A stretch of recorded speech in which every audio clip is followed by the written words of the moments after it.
that was Bugs Beto. Bugs Beto is a local Michigan R&B that was named twice top R&B performer in the state of Michigan. So you got to give credit to the man. The guy plays it. The guy is also like 6'4". He's taller than Bo himself.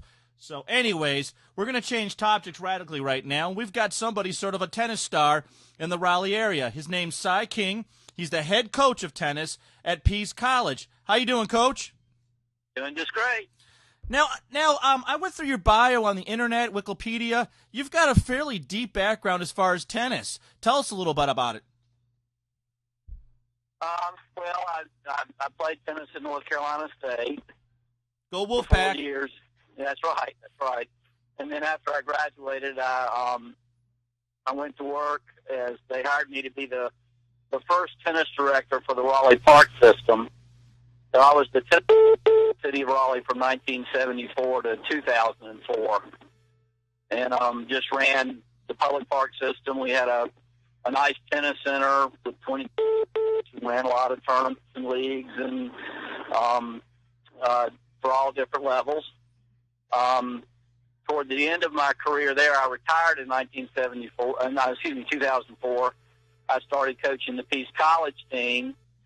And also, because that's not a full-time job, I was a general manager for the Raleigh Racket Club in Raleigh. And currently, I did that for a year. And currently, I work for the U.S. Tennis Association as a tennis service rep. And then also, I continue to coach the Pease College team. So it's pretty much been tennis all the time. What's interesting about tennis, I find, is that it's not light football that you can't play. You can play well into your 70s. How do you keep in shape for handling these young kids year after year as they keep coming younger and younger on you? Well, I can't say I'm in as good a shape as I've been in the past. One thing that I have noticed, I did teach a lot more when I was the tennis director, and I think being out on the court 15 or 20 hours a week teaching lessons is more exercise than you realize when you're doing it at the time. But as you get away from that a little bit more, you're not in as good a shape. But I still play a lot. I have a good group of guys I play with, and I get out and hit with the girls on the team and things. But it's harder as you get older. But it's great. I know my father is 85 and just stopped playing maybe 2 years ago, and that's been great for keeping him in good shape. So I know that's something that I want to do, and that's what's great about the sport. You can play until you're in your 80s and even in your 90s for some people. Yeah, there's a gentleman that I work with that's 76, 75 years old. He'll get mad if I'm off by 1 year. But when you play him, he is so smart fundamentally on the court. I do all the running around, and I'm a hack. When I say hack, I'm a ping-pong hack when I'm out there. And I'm like full of comedy for him because he's always going, "What are you doing?" He doesn't run all over the court. He knows exactly where to stand almost every time. And I hit a nice shot on him, and he just very gallantly walks over and throws just a line drive right at my head. I mean, he is phenomenal at positioning on tennis. Go ahead. Well, that's one thing I guess you learn the more you play is you know where to be and how to be efficient. I think if when you're younger and you're faster and you hit it harder, you don't always use strategy. But as you get older, that strategy becomes more and more important, and you know what you can do and when you just say nice shot and let the ball go and not waste your energy.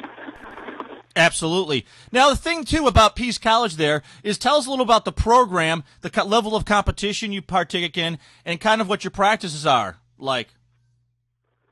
Well, Pease College is a D3, which means we don't offer any athletic scholarships.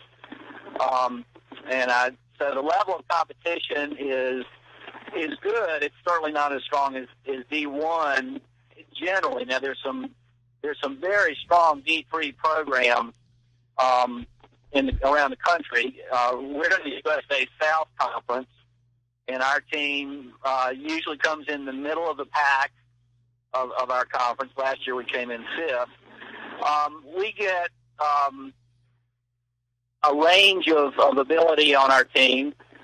We have players who are good, solid high school players. We do get some players who play, a lot of USTA tournaments when they're growing up, but a lot of the players are just good, solid high school players. That's one of the beauties of D3 is that, at least on the women's side, it's an opportunity to play.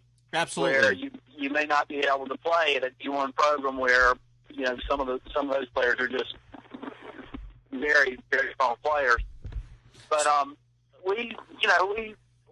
practices. The other thing about D3 is that the attitude is of course academics is important at all schools, but the time commitment is not the same as it would be at a D1 or even a D2 program. Typically, we'll practice a couple of hours a day. We play about 20 competitive dates a year, which is less than the other schools. You're breaking up just a little bit there, Coach. You must be going through Salisbury or somewhere. Coach? Coach? Hey, guys. Coach tapped out. We're going to pause it right here and see if we can get a hold of him. I'm not sure where we got cut off. That's all right. I know exactly where. Hey, guys. Sorry about that. That's what happens when you do live. Or you do... It happens like this all the time. It's part of it, and that's why we're the Z Sports Lounge. We make it real as we can. Sorry. Hey, Coach.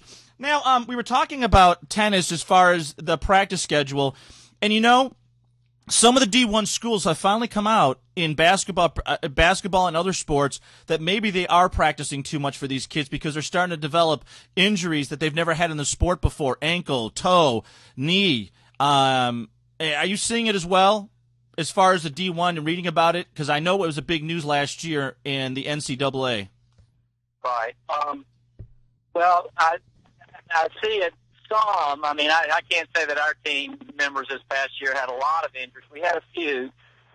You do see it a lot in just in the juniors. I know that when we go out and recruit, some of the players that we look for, to be perfectly honest, I mean, you'll have some kids who are really strong players in the younger age divisions, maybe 12s, 14s, and 16s, and then they run into some of those injury issues, and that might prevent them from being able to play the D1 or the D2, but they're still excellent players, and they're great candidates for us to get in our program. I mean, I'm not saying that where an injury has been, keeps them from playing at all, but sometimes it's kept them, they may not have been able to play as much in their last couple of years in junior tennis, and but they've got the strokes, they've got the background. But